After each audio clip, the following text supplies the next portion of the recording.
Bienvenidos a Virgos de Costa a Costa.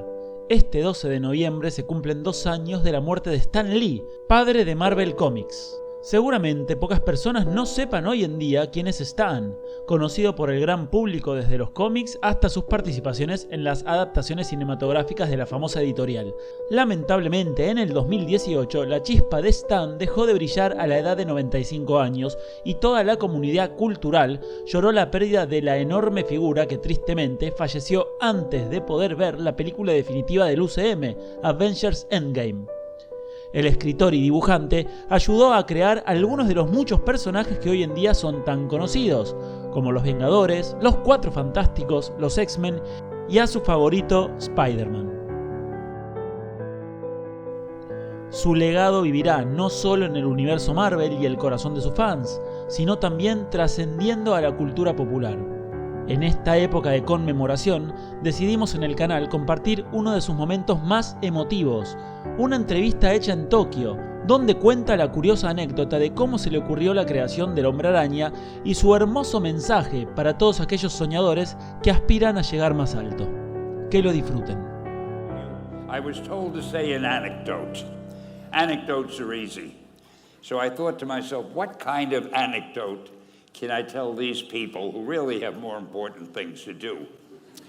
And I figured I'm going to tell you how Spider-Man came into being. It's a true story, although sometimes it's hard even for me to believe it. But we had already done the Fantastic Four and I think maybe the X-Men. I can't remember the order, but my publisher came to me and he said, Stan, I want you to come up with another superhero.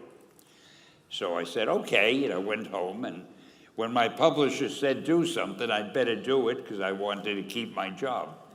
I thought, what can I come up with now? And the most important thing in a superhero at first is the superpower. Once you get that, everything else comes along. So I thought, what power will I give a new guy? And I saw a fly crawling on the wall.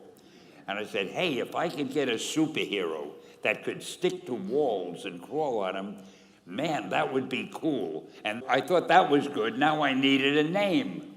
So I said, well, let's see, Fly Man, Mosquito Man. I got down to Spider-Man. Spider-Man. It just sounded dramatic. So, okay, I had my hero. I had his power, his name.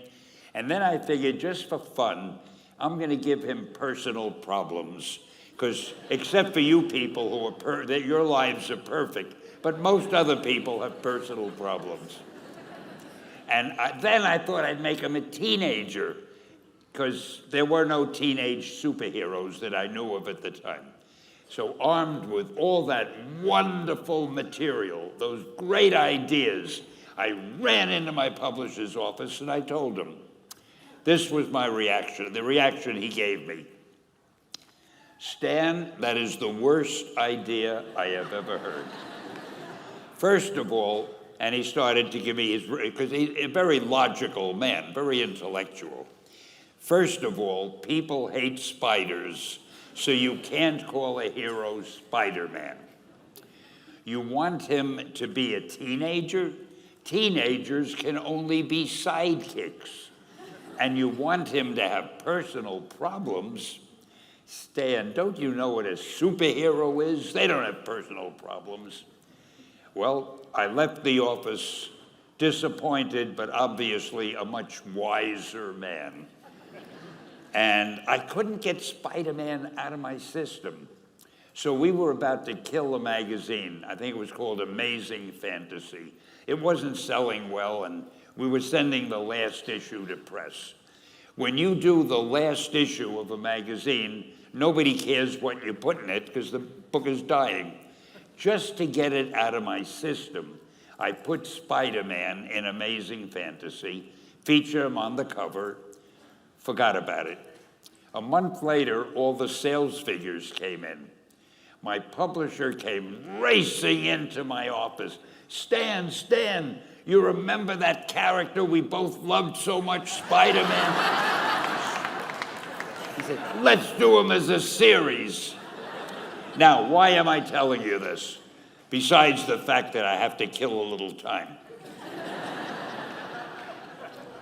If you have an idea that you genuinely think is good, don't let some idiot talk you out of it.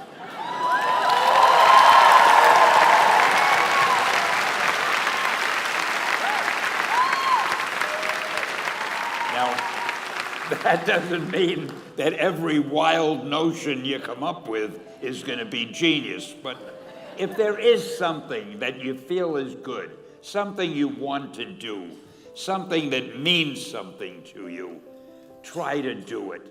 Because I think you can only do your best work if you're doing what you want to do, and if you're doing it the way you think it should be done. And if you can take pride in it after you've done it, no matter what it is, you can look at it and say, I did that, and I think it's pretty damn good. That's a great feeling. So don't let idiots talk you out of something that you think is good. Excelsior! Thank you.